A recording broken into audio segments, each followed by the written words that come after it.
that one? That's a good one. I never really got into that band though that much, but I do like that song. You know what I'm talking about. Here, let me point that up a little bit. Hello, class. Hello, friends, homeschoolers, keepers of the rock and roll flame. I got my number one dad cup again. I know you guys like that one. With the picture. Look at that. It's just a little baby. He was such a little baby. Now he's 9 and he's playing the shit out of the guitar. It's unbelievable. It makes me so happy to just see him over there plunking. I showed him my son, my 9-year-old. I showed him. He knows all the chords. And I could just say any chord and he just plays it.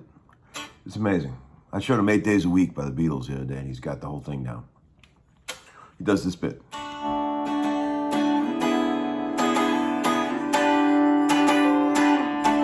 Nothing makes me happier. And then my little one, all he wants to do is play on the iPad. So I'm trying to keep him off of that because he gets too much screen time. These videos are little time capsules for them, really. That's the only reason I do this, so that when they're older, they can watch and see what I was really thinking. Because they don't get it now. You know what I mean? I'm talking to you, kids. I mean my kids. Let's see, we got some stuff in the VCB that I wanted to address. Well, first of all, you know, just goofing around with some old 60s sounding stuff, you know, like some movie soundtrack stuff like you used to hear people play with the reverb and the vibrato turned all the way up. I think that's a cool sound. We do a lot of that type of stuff over at Dan Auerbach's place. He's a big fan of that sort of retro shit. It's fun to play. My God, I love doing that. I could do that all day long. Just like Hawaii Five-0 soundtrack stuff. Uncle Larry likes that stuff. That brings up a point. Some guy, I got into it with some guy on here. He said that, you know, don't go third person on us. It doesn't fit your personality. And I was like, what? I've been doing that since the first videos. Uncle Larry's always gone third person. I don't care. It's fun. Okay, so here, what do we got? Let's see. There's a couple of love mails and a couple of hate mails. And I just, you know, think it's nice to occasionally, you know, bring up one of these sweet emails people say. Uncle Larry, you are such an inspiration.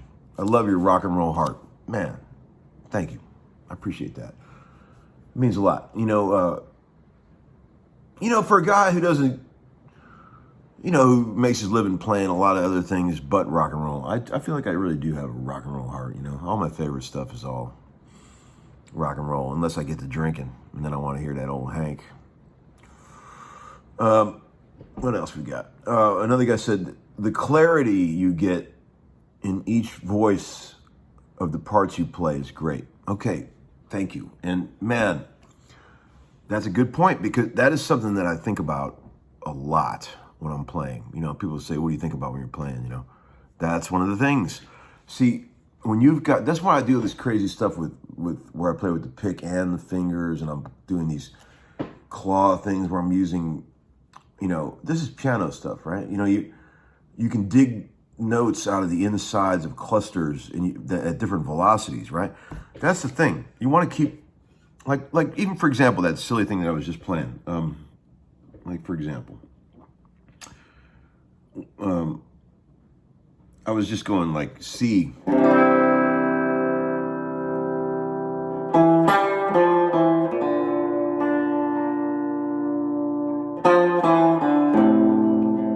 C, B flat, A minor, right? But the thing is, when you're playing some shit like that, you got a little melody inside there you want to get out, you got to hammer those notes, man. Because if you don't, it just sounds like a blob of nothingness. You know, you got to, if you want something to speak in the midst of a phrase or a voice leading thing, you got to hit that shit. You know, you can't just be like strumming.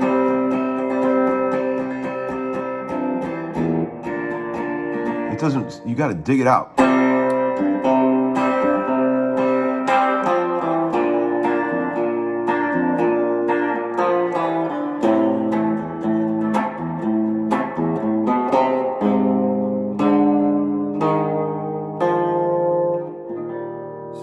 see that coming.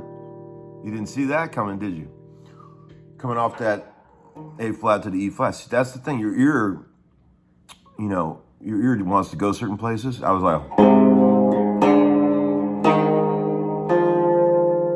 here's where you wanted to go, right? But you don't have to go there. That's what the Beatles did.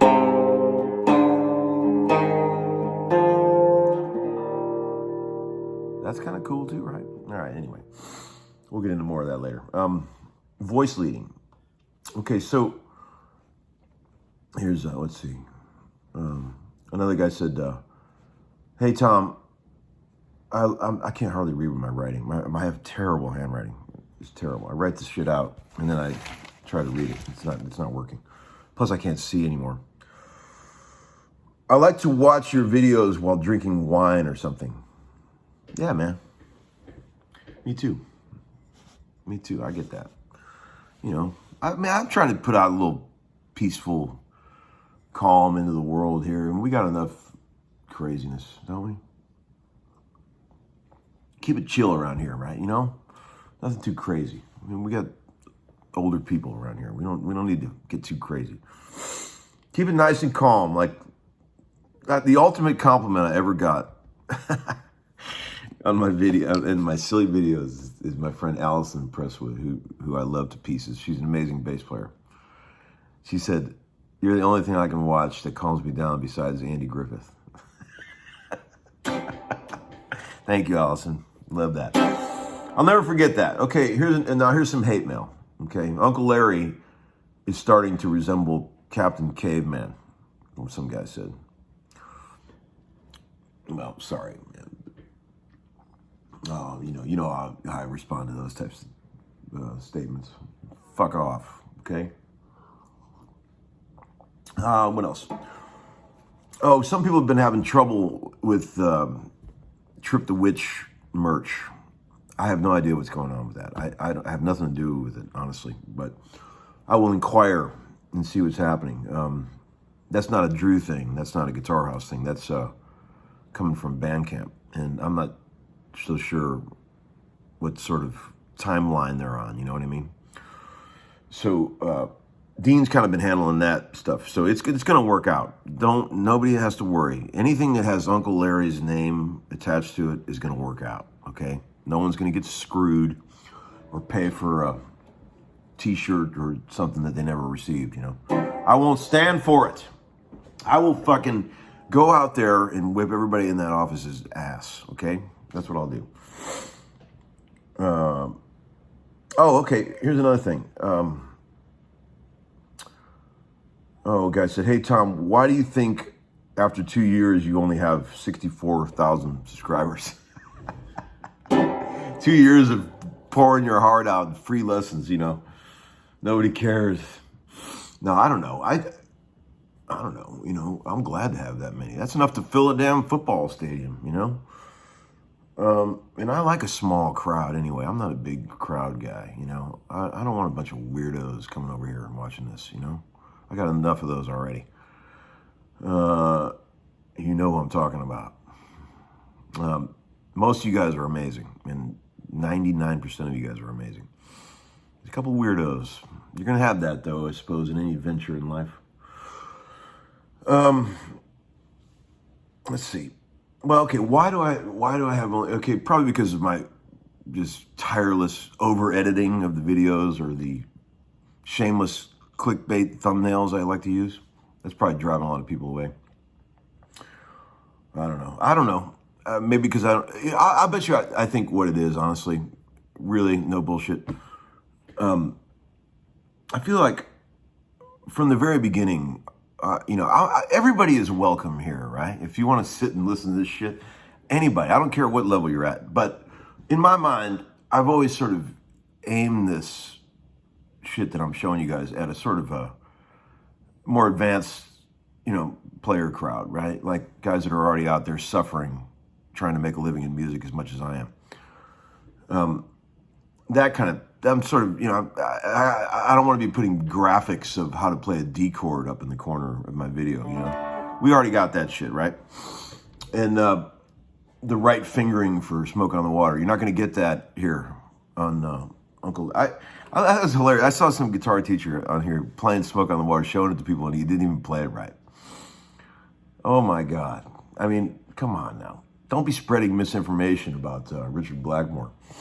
Okay, so, yeah, I don't know. Probably just because, look, I'm happy with what we're doing here. This homeschooling family is cool. I don't think we have a lot of room for any more people. But yeah, it's just I don't know. You tell me. I'm welcome here. I got a new show I've been watching that I'm excited about on the YouTubes. You guys probably well aware of this guy already, but Vice Grip Garage. You guys like that? It's hilarious, dude. Obviously Canadian. Puts up these videos where he goes and buys these shit old cars that are all just totally trashed, and he tries to drive them home, fix them up enough to drive them home. It's amazing. Oh man, I wish I could do that. This guy's an expert mechanic, and he's hilarious, man. You got to check him out. He just says the funniest shit. He's got his own way of speaking. I like that when people have their own sort of brand of humor. This guy's really funny, man. Check him out. Tell him Uncle Larry sent you. Maybe he'll fix my carburetor on my 65 Impala. No, actually, it's running pretty good. I don't even need the help. Oh, shit. Okay, what else we got? We did like day 2 of rehearsals yesterday for the Ann Wilson gig. Actually sessions, We've been rehearsing a little bit, and then we start recording some new shit after that at Paul Moak's studio. I gotta tell you, man, the more I work with that band and those guys, the more I appreciate them. I mean, Paul Moak in particular is just a fabulous asset in the studio. I mean, the guy can play anything. He can play any instrument, and he's fucking creative as hell. Got a total rock and roll soul. He blew my mind last night with this crazy wah solo he played at the end of this tune we wrote. It's really good, man. And he knows how to run the studio real well and engineer. He knows everything. Smart kid, he is. Smarter than me. What else? Here's a D chord. And here's how you play Smoke on the Water, okay? The right way. It's not this. That's what the guy was doing. He was going, I couldn't believe it. It's this. Okay? So, that's it. What else can we talk about? Anything else of importance we need to get to? Let's look here. No, I think this is already long enough. It'll take me 6 hours to upload this video. Thanks, guys. Thumb's doing pretty good. Appreciate all the concern. I think I'm back to almost normal. Okay, see you guys.